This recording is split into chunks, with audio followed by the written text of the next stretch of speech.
Kalinga National front पक्षर सांबादिक सम्मेलन छोट छोट पिलामानकु जातिगत आक्षेप और ए संपर्क में उच्च कर्तृपक्ष को अभियोग पर कौन पदक्षेप निया नजिबारु कलिंग न्याशनल फ्रंट पक्षर उद्वेग प्रकाश पाई। ए संपर्क में कलिंग न्याशनल फ्रंट पक्षर कटक स्थित काली भवन ठारे आयोजित एक सांबादिक सम्मेलन में कहुई कटक सदर ब्लॉक कंदरपुर थाना अंतर्गत आयतपुर पंचायतर 17 नंबर वार्ड कार्यरत अंगनवाड़ी कर्मी सुप्रभा दास सेठारे पढ़ुथिबा छोट छोट दलित पिलामानकु जातिगत आक्षेप करी बारंबार गालीगुलज करी माड मारुथिबा को विरोध करी किछि महिला बहुबार कंदरपुर थाना रे डीजी पुलिस जिलापाल और मुख्यमंत्री को अभियोग करथिले मध्य अभियुक्त अंगनवाड़ी कर्मी को विरोध रे कौनसी कार्यानुष्ठान ग्रहण करा जाय नाही। एतद व्यतीत महिला माने ब्लॉक सीडीपीओ और बीडीओ को साक्षात करी उक्त अंगनवाड़ी कर्मी को तुरंत सेठारु स्थानांतर करबा पई दाबी करथिले मध्य बीडीओ और सीडीपीओ महिला मानकु हरिजन छोटलोक कही सेठारु तड़ी देइथिले। सेठारु आसी महिला माने कंदरपुर थाना रे एतला देवा सह रेजिस्ट्री पोस्ट रे जिलापाल डीसीपी मुख्यमंत्री डीजी पुलिस को अभियोग करथिले मध्य एपर्यंत अभियुक्तों को गिरफ्त करा जाय नथिबारु सांबादिक सम्मेलन में दुख प्रकाश करा जायतिला। सेथिपाई आसंता सेप्टेम्बर 26 तारिख दिन कलिंग न्याशनल फ्रंट पक्षरु ओडिशा पुलिस मुख्यालय घेराव कराजिबो बोली सभापति बसंत कुमार बेहरा कहछंती। एही सांबादिक सम्मेलन में कार्यकारी सभापति प्रदीप राउतराय, महिला सभापति जानकी राउत, साधारण संपादक लक्ष्मीकांत बेहरा, साधारण संपादक सुशांत नायक और राज्य संपादक चिन्मय गुरुंक समेत प्राय 10 जन अभियोगकारी महिला उपस्थित थिले। आयतपुर पंचायत दामोदरपुर 2 गाँव 4 नंबर वार्ड अंगनवाड़ी कर्मी छोट छोट पिला मानक जातिगत आक्षेप कर छुईब माड़ मार धमक देले। ये घटना जून 23 घटना से गाँव दलित परिवार पाखापाखि 30 जन स्त्री लोक ये संपर्क में कंदरपुर थाना रे एतला देले एवं वीडियो सीडीपीओ कटक सदर ब्लॉक में ताको साक्षात करी तुरंत अंगनवाड़ी कर्मी को हटाया कि दाबी कले एवं वीडियो सीडीपीओ जो भाई भाव में जातिगत आक्षेप कले सीधा सड़क नहले से जो भाई भाव में कथा कहते अनुध्यान कर जना पड़े से जातिगत आक्षेप दंडित होना उचित। दलित महिला मानक प्रति कटक सदर ब्लॉक वीडियो जातिगत आक्षेप एवं धमक देवा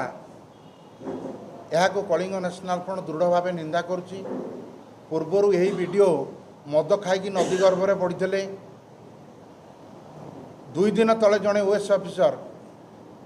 ओडिशार टॉप ओएस ऑफिसर लांच नहीं गिरफ होती एवं कटक सदर ब्लॉक वीडियो दलित महिला मानक पाखापाखि 30 जन महिला को जातिगत आक्षेप करवा ये घटना को प्रति कथार ओएस संघ को ढाल करवा एमाने जानी रखा उचित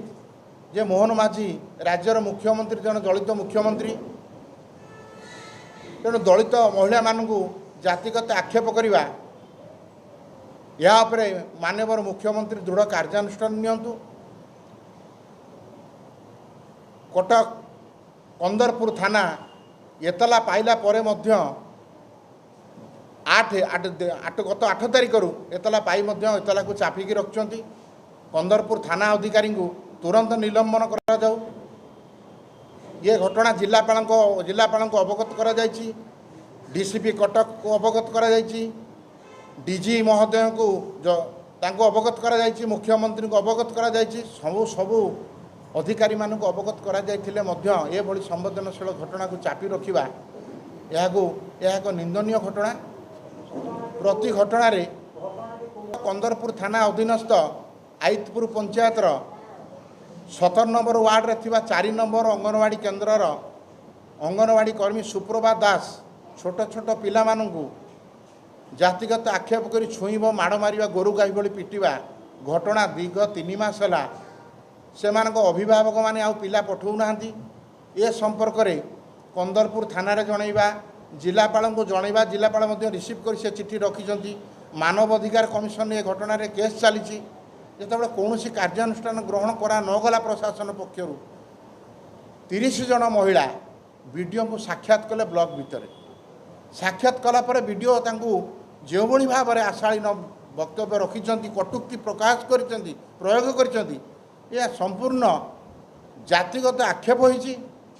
एतला को संपूर्ण तर्जमा करा जाई तुरंत वीडियो को एवं सीडीपी को गिरफ्त करा जाऊ एवं जदि 10 दिन भितर कार्यानुष्ठान सरकार न नियंती तेबे आसंता 26 तारिख रे डीजी कार्यालय कलिंग नेशनल फ्रंट पक्षर घेराव करा 10 मिनट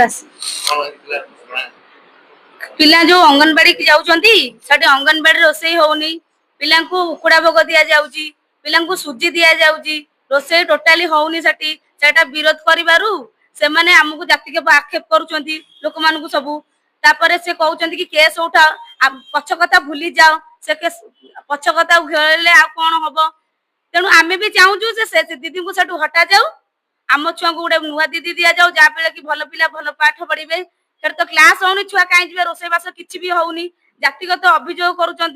कौन से छुआ एपाई कि आम विडो को भी दर्शन करूँ सीडीपी को बतिक जाइलु सी भी जातिगत अभियोग करना सी कौन तुमको आउ कौन श्रेष्ठ जातिर कही था कि से कथा भी सी कहते तो आमर अभियोग हूँ कि दृढ़ कार्यानुष्ठान अनुष्ठान करूँ जहाँ फल कि आउ जो 5 जन अंगनवाड़ी दीदी देखिए किसी शिखिबे जे आगु एमती कहीं भूल करेंगे नहीं कि जाति आक्षेप करेंगे नहीं। कटकरू रजत कुमार महांती रिपोर्ट सत्य समाचार।